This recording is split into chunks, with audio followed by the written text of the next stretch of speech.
بسا اوقات بہت سی محنتوں کا نتیجہ انسان دیکھتا ہے کہ ضائع چلا گیا. میں نے 10 سال محنت کی، حاصل کوئی نہیں نکلا. یہ ثمرات کیا ہے؟ محنتوں کے ثمرات کا ضیاع. کوشش آپ نے کی، قسمت کی خوبی دیکھی ہے، ٹوٹی کہاں کمن، 2-4 ہاتھ جب کے لبے بام رہ گئے. Be prepared. ایک شاعر کے یہ اشعار ہیں، وہ کمیونسٹ تھا، میں نام بھی نہیں لیتا، لیکن یہ کہ یہ اسی انقلابی، چونکہ ان کا بھی ایک انقلابی نظریہ ہے، انقلابی عمل میں یہ سارے مراحل آتے ہیں. کوئی سیٹ بیک آیا، فرض کیجئے کوئی ناکامی ہو گئی، تو اپنے ساتھیوں کو دل بندھانے کے لیے یہ فصل امیدوں کی ہمدم اس بار بھی غارت جائے گی، سب محنت صبحوں شاموں کی اب کے بھی اکارت جائے گی. میرے نبی کے ثمرات کا جو لفظ یہاں آیا ہے، وَنَقْصٍ مِّنَ الْأَمْوَالِ وَالْأَنفُسِ وَالثَّمَرَاتِ، سب محنت صبحوں شاموں کی اب کے بھی اکارت جائے گی.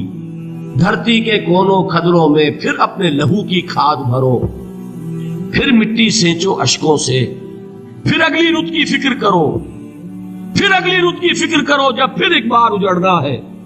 ایک فصل پکی تو بھر پایا، تب تک تو یہی کچھ کرنا ہے. ایک مقصد ہے سامنے، انقلاب برپا کرنا ہے. ایک کوشش ناکام ہو جائے کوئی پرواہ نہیں، نیکسٹ. پھر تیار رہو ناکامی کے لیے. ایسا نہ ہو جو انگریزی میں کہتے ہیں hope for the best but be prepared for the worst.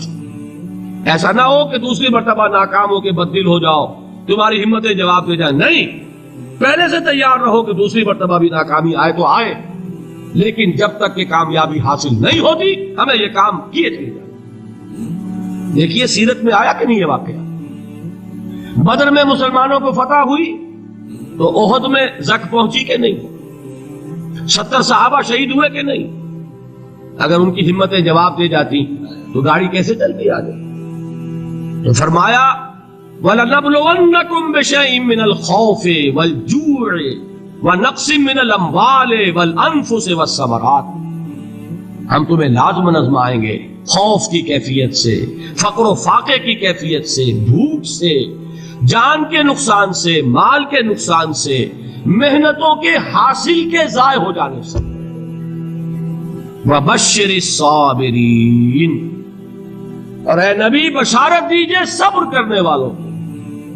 الَّذِينَ إِذَا أَصَابَتْهُمْ مُصِيبَةٌ، وہ کہ جب ان پر کوئی تکلیف آئے، کوئی مصیبت آئے، کوئی آزمائش آئے، قالوا انا للہ وانا الیہ راجعون، وہ یہ کہے کہ ہم اللہ ہی کے ہیں، اللہ ہی کی طرف لوٹ جانا ہے.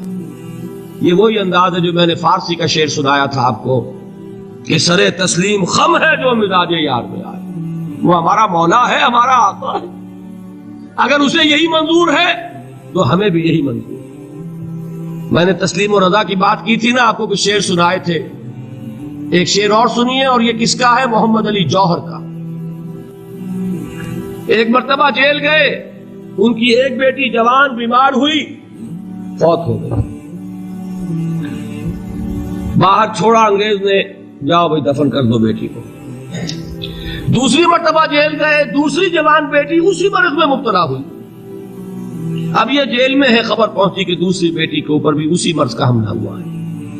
ایک نظم لکھی ہے جس کا آخری شعر یہ ہے، تیری صحت ہمیں منظور ہے لیکن اس کو نہیں منظور تو پھر ہم کو بھی منظور نہیں.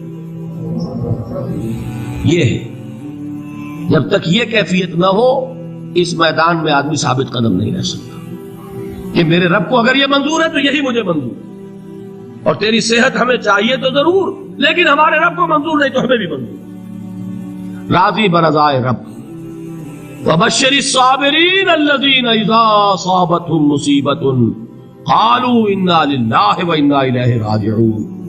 نہ شود نصیب دشمن کے شود ہلاک تیغت، سرے دوستہ سلامت کے تو خنجر آزمائے. اولئک علیہم صلوات من ربہم ورحمہ، یہی ہے وہ لوگ جن پر ان کے رب کی طرف سے عنایتیں ہیں اور رحمتیں ہیں. وَأُولَٰئِكَ هُمُ الْمُهْتَدُونَ، اور یہی ہے وہ لوگ جو کامیاب ہونے والے ہیں، ہدایت پانے والے، ہدایت یافتہ. اسی سورہ بقرہ میں ذرا آگے چل کر، یہ تو ہے 20واں رکوع، 19واں رکوع. 21ویں رکوع کی پہلی آیت ہے لیس البر ان تولوا وجوهکم قبل المشرق والمغرب ولكن البر من آمن بالله واليوم الآخر والملائكة والكتاب والنبيين وآتى المال على حبه ذوي القربى واليتامى والمساكين وابن السبيل والسائلين وفي الرقاب وأقام الصلاة وآتى الزكاة والموفون بعهدهم إذا عاهدوا والصابرين في البأساء والضراء وحين البأس. اب یہ آیت جو ہے سورۃ العصر میں جو مضامین آئے تھے سارے اس میں موجود ہیں.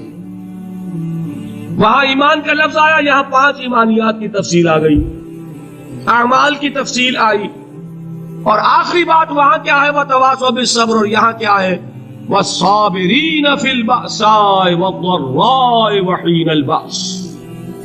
اور صبر کرنے والے, اصل نیکی ان کی ہے جو صبر کریں کس میں, جنگ کے وقت, ذرائے, باسائے, باسا کہتے ہیں فقر اور فاقہ, واحد آئے گا باس تو اس کے معنی جنگ, اور باسا جمع میں آئے گا تو فاقہ فقر بھوک, اور ذرائے جسمانی تکلیف, ضرر جسمانی تکلیفوں میں صبر کرنے والے, فقر اور فاقے میں صبر کرنے والے, اور جنگ کے وقت صبر کرنے والے.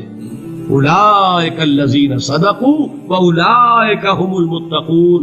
یہ ہیں وہ لوگ جو صبر کرنے والے ہیں, یہ ہیں جو سچے ہیں, جو اپنے دعوے میں نیکی کے اور ایمان کے صادق ہیں, اور یہی وہ لوگ ہیں جو متقی. اگلی سورت ہے سورہ آل عمران, اس میں 2 لفظ آئے ہیں آخری آیت, یا ایھا الذین آمنوا اصبروا وصابروا ورابطوا واتقوا اللہ لعلکم تفلحون. دیکھیے یہاں صبر اور صابر جو تعلق جہد اور جہاد کا ہے وہی ہے صبر اور مصابرت.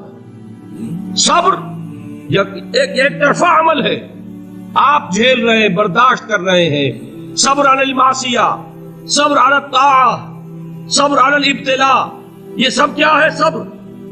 اور مصابرت کیا ہے, صبر کا صبر سے مقابلہ. یہ سورہ آل عمران, اب وقت نہیں ہے, میں آپ کو سناتا اللہ تعالیٰ نے کیسے کیسے مسلمانوں سے کہا, مسلمانوں تمہیں زک پہنچی ہے تو انہیں بھی تو پہنچی تھی, ان کے 70 نہیں مارے گئے تھے بدر میں, ان کے حوصلے جو ہیں وہ تو پست نہیں ہوئے, وہ اگلے سال آ گئے تم پر چڑھائی کر کے. تم کیوں اتنا برا مان رہے ہو, تمہارے دل اتنے زخمی کیوں ہو گئے, تمہیں تکلیف پہنچتی ہے تو انہیں بھی پہنچتی ہے. اپنی غیرت جو ہے ہمیں ذرا اس کا جائزہ لینا چاہیے.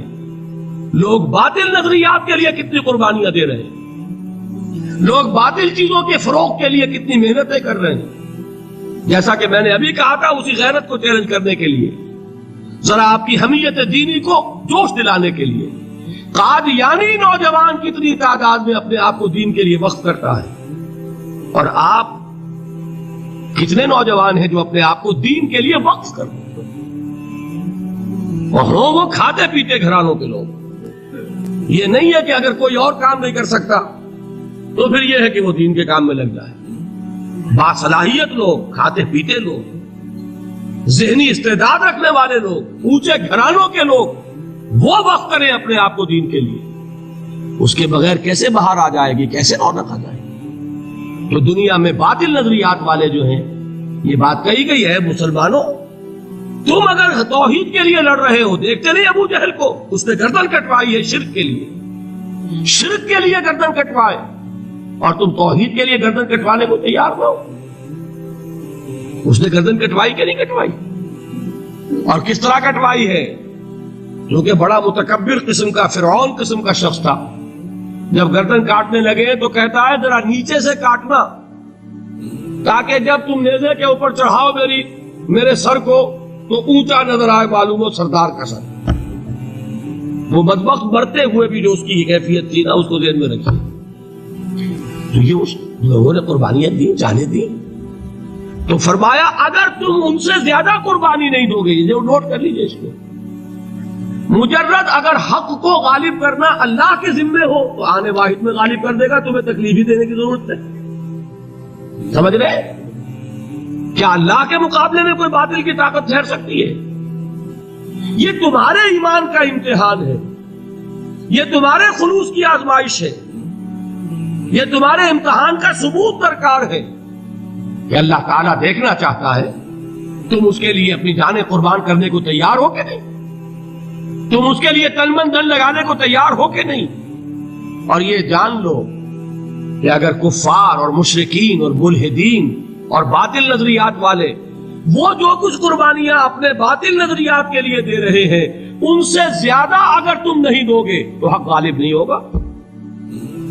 انہوں نے جو صبر کیا ہے اپنے باطل نظریات پر، اگر تم اس سے زیادہ صبر کا ثبوت نہیں دو گے اپنے اس حق پر تو حق غالب نہیں ہوگا۔ اس لیے فرمایا یا ایھا الذین آمنوا اصبروا وصابروا، نہ صرف یہ کہ صبر کرو بلکہ صبر میں اپنے دشمنوں سے آگے نکلو، ان کے صبر سے بڑھ کر صبر کرو۔ وَرَابِطُوا، مرابطہ کہتے ہیں چوکس رہنا، ہوشیار، پہرا دو، ایسا نہ ہو کہ دشمن جو ہے غفلت میں تمہارے اوپر کوئی حملہ جو ہے کر بیٹھے۔ وَاتَّقُوا اللَّهَ، اور اللہ کا تقوی اختیار کرو، لعلکم تفلحون، تاکہ تم فلاح پاؤ۔